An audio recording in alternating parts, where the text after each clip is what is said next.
Hello students, मेरा नाम doctor Gajendra पुरोहित है। बीटेक कर रहे हो तो कॉलेज वाले की मत सुना करो ज्यादा। आप बोलोगे गुरुजी ये ज्ञान क्यों दे रहे हो?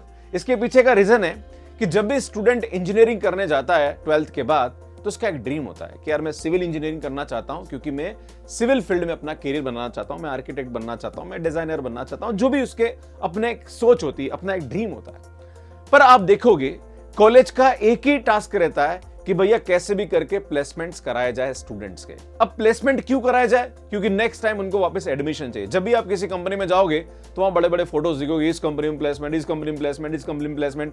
और उसमें बहुत सारे बच्चे ऐसे होते हैं कि भाई कंप्यूटर साइंस की कंपनी में प्लेसमेंट हो रहा है, इलेक्ट्रॉनिक्स में बीटेक, इलेक्ट्रिकल में बीटेक, मैकेनिकल में बीटेक, सिविल में बीटेक। भैया मैकेनिकल वाला बच्चा कंप्यूटर साइंस वाली कंपनी में जॉब कर रहा है। अरे भैया तुम्हें जॉब तो मिल जाएगा, पर तुम आगे क्या करोगे? स्टार्ट में 8, 10, 12 लाख मिल गया तुम्हें, फ्यूचर में ग्रोथ कैसे करोगे? तो देखो कॉलेज तो अपना है, उनको तो अपने प्लेसमेंट्स दिखाने, क्योंकि उनको आगे एडमिशन चाहिए। वो दिखाएंगे भैया हमने इतने बच्चों का प्लेसमेंट्स कराया। वो कभी ये नहीं दिखाएंगे कि उसमें मैकेनिकल के बच्चे का भी हमने कंप्यूटर साइंस में कराया, इलेक्ट्रिकल वाले का भी हमने कंप्यूटर साइंस वाली कंपनी में करा दिया। राइट, ऐसा नहीं होता है ना। जब भी बच्चे को, अब ये भी एक समस्या होती है मैं तो ऐसे एक्सपीरियंस किया है कि एक कॉलेज है जहां पर 60 सीटें हैं कंप्यूटर साइंस की। अब वो 60 सीटें हैं तो वो चाहते हैं कि अच्छे स्टूडेंट्स को लिया जाए, अच्छे परसेंटेज वाले स्टूडेंट्स को लिया जाए। पर अगर मान लीजिए कोई 61% वाला बच्चा एडमिशन के लिए पहुंच गया तो उसको बोलेंगे नहीं नहीं, अभी इलेक्ट्रॉनिक्स में बहुत अच्छा स्कोप चल रहा है, बेटा तुम इलेक्ट्रॉनिक्स लो। कंप्यूटर साइंस में देखो अल्टीमेटली तुम इलेक्ट्रॉनिक्स में लोगे तो भी कंप्यूटर साइंस फील्ड में जा सकते हो, है ना। मतलब क्योंकि कंप्यूटर की सीट नहीं है, वो इंटेलिजेंट स्टूडेंट्स को देना चाहते हैं, तो वो कन्विंस करके उसको इलेक्ट्रॉनिक्स में एडमिशन देंगे, इलेक्ट्रिकल में देंगे, मैकेनिकल में देंगे, क्योंकि उनको चाहिए जनता। भैया नंबर तो चाहिए, एडमिशन तो चाहिए, बट उसको जैसे तैसे करके गाइड करके उसको ऐसी ब्रांच पकड़ा देंगे जो कि वो जो सोच के आया वो अलग है। भैया एक स्टूडेंट एडमिशन लेने आता है जब 12th में, वो सोच के आता है कि यार मेरे को कंप्यूटर साइंस फील्ड में बीटेक करना है, क्लियर है, पर उसको ऐसा कन्विंस कर दिया जाता है कि वो इलेक्ट्रॉनिक्स ले लेता है। तो ये क्या होता है, कॉलेज वाले अपने हिसाब से घुमाते हैं। आपको 4 साल तक जब बीटेक कराएंगे तो पता नहीं किस किस चीज का ट्रेनिंग कराएंगे, कौन कौन सी कंपनी के साथ टाई अप करेंगे कि हमने इस कंपनी के साथ टाई अप किया, ये आपको ये सर्टिफिकेट कोर्स करा देगी, उसका भी कुछ पैसा ले लेंगे आपसे। अगर लेते हैं तो प्लीज कमेंट करके जरूर बताइएगा, क्योंकि जब मैंने जॉब किया था तो मेरे को ऐसे बहुत सारे एक्सपीरियंसेस आए थे। आप बीटेक कर रहे हो, 80-90 हजार दे रहे हो, उसके बाद 15-20 हजार आपको एक्स्ट्रा कोर्सेज के देने पड़ते हैं कि भैया हम आपको ये कोर्सेज कराएंगे, आपको इतना फीस देना है, क्योंकि कंपनी प्लेसमेंट के लिए आएगी, आपको इसमें बेनिफिट मिलेगा। तो यार ये भी एक समस्या होती है। तो कहीं ना कहीं आपसे एक्स्ट्रा पैसा भी लिया जाता है, आपको सपने दिखाए जाते हैं, और उसके बाद फिर बोला जाता है कि भाई कंपनी आपको लेने आएगी, और कंपनी ले कि नहीं ले इसका कोई भरोसा नहीं है। और कभी कभी कंपनी लेने आ भी जाती है तो आपकी मजबूरी का इतना फायदा उठाया जाएगा कि आपको एक कॉन्ट्रैक्ट लिखवाया जाएगा कि भैया आपको 2 साल तक लॉक इन रहना है, आपको 2 साल के बॉन्ड पे साइन कराया जाएगा, आपको इतना ही पैसा मिलेगा। मतलब इतनी कंडीशन मार देंगे कि भैया आपको लगेगा कि नहीं यार मेरे को तो नहीं करना जॉब। तो ये होता है, ये आजकल कॉलेजेस के अंदर बहुत चलता है ऐसा। वो दिखा देंगे कि हमने इतने स्टूडेंट्स का प्लेसमेंट कराया, पर एग्जैक्टली 10% स्टूडेंट भी उस कंपनी को ज्वाइन नहीं करते हैं, बस शो करने के लिए होता है। सो हमेशा ध्यान रखिए। देखो ये उन स्टूडेंट्स के लिए कहना चाह रहा हूं जो ऑनेस्टी के साथ अपनी मेहनत को करते हैं। देखो अगर ईमानदारी के साथ अपना कैरियर बनाना चाह रहे हो, मेहनत करना चाह रहे हो, तो भैया अपनी सुनो, कॉलेज की सुनने की जरूरत नहीं। हाँ अगर कोई स्टूडेंट गधा है जो पढ़ता ही नहीं, कुछ नहीं कर रहा है, तो भैया तू तो सुन ले, तेरी तो जिंदगी बन जाएगी। ठीक है, समझ गया।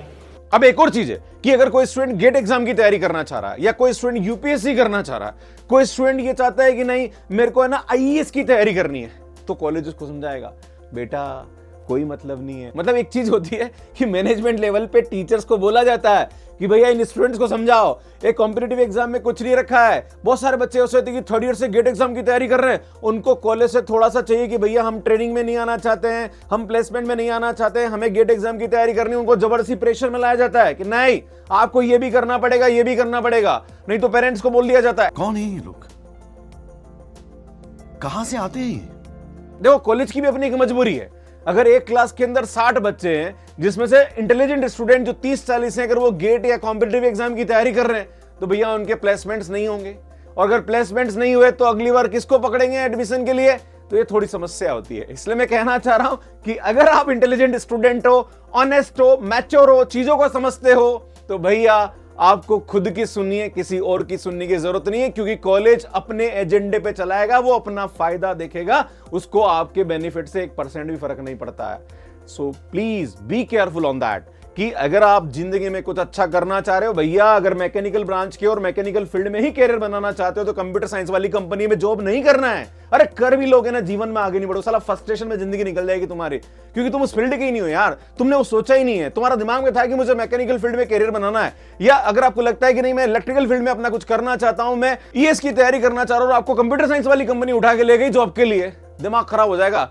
1 साल तक तो साला आपको ट्रेनिंग में बिठा के रखते हैं, आपके पास काम धंधा ही नहीं, फिर भी पैसा मिल रहा है। अब बोलो नहीं बच्चे का प्लेसमेंट हो गया, पेरेंट्स भी खुश होते हैं, पड़ोसी भी खुश होते हैं, अच्छा कम। अरे बच्चा जानता है वो परेशान हो रहा है, उसको जाना ही नहीं था वहां पे। समझ में आ रहा कि नहीं आ रहा? सो मैं निवेदन करता हूं कि जो भी आपके सपने हैं उस पर काम करना शुरू करिए, कॉलेजों के चक्कर में मत आइए, है ना। कॉलेज अपने एजेंडे पे चलाता है, आपको जैसे तैसे करके उसको अवॉइड करना है, और जो आप जीवन में करना चाहते हैं उसके लिए मेहनत करना शुरू कर दीजिए। ये बातें उन स्टूडेंट्स के लिए जो ईमानदारी से मेहनत करना चाहते हैं। पर हां, अगर कोई स्टूडेंट बीटेक के दौरान मेहनत नहीं कर रहा है, कुछ नहीं कर रहा है, तो भैया कॉलेज वाले की सुन ले, तेरी जिंदगी बन जाएगी, नौकरी मिल जाएगी, नहीं तो कहीं कुछ नहीं मिलने वाला है। और ये जो बात थी ये मैं आप सभी से कहना चाह रहा था। और क्या आपके कॉलेज में भी ऐसा कुछ होता है कि सर, बात तो सही बोली आपने, हमारे कॉलेज वाले भी गड़े घुमाते हैं हमको कि बेटा ये कर लो वो कर लो, है ना, क्योंकि उनको छापना होता है। और मैं आपको कहना चाह रहा हूं कि जो भी आपके छोटे भाई है जो बीटेक में एडमिशन लेना चाह रहे हैं, भैया उनको बता दो कि फोटो में होता कुछ और है, कॉलेज में अलग होता है। बहुत सारे ऐसे ऐसे फोटो छापे जाते हैं वहां पे कि हमने इसका प्लेसमेंट करा दिया, इसका प्लेसमेंट, जाके पता करोगे दिमाग खराब हो जाएगा तुम्हारा कि भैया कम बोला कुछ और गया हो कुछ और रहा है। Please be careful on that, और कमेंट करके जरूर बताइए, लाइक करिए, शेयर करिए और चैनल को जरूर सब्सक्राइब करिए। जिंदगी में कुछ अच्छा करना चाह रहे हो, दिल की सुनो, कॉलेज वालों की कम सुनो, है ना। सुनना पड़ेगा, बीटेक करना है तो थोड़ा तो सुनना पड़ेगा, पर ज्यादा नहीं, है ना। ऐसा नहीं कि उनके एजेंडे पे काम करना चालू कर दो, है ना। और अगर आप नाकारा हो, अगर आप बीटेक में कुछ नहीं कर रहे हो, टाइम वेस्ट कर रहे हो, भाई साहब सुन लो, नौकरी तो लगी जाएगी। सर ये सिर्फ बातें आप सभी से करना चाह रहा था। Thank you so much, bye bye.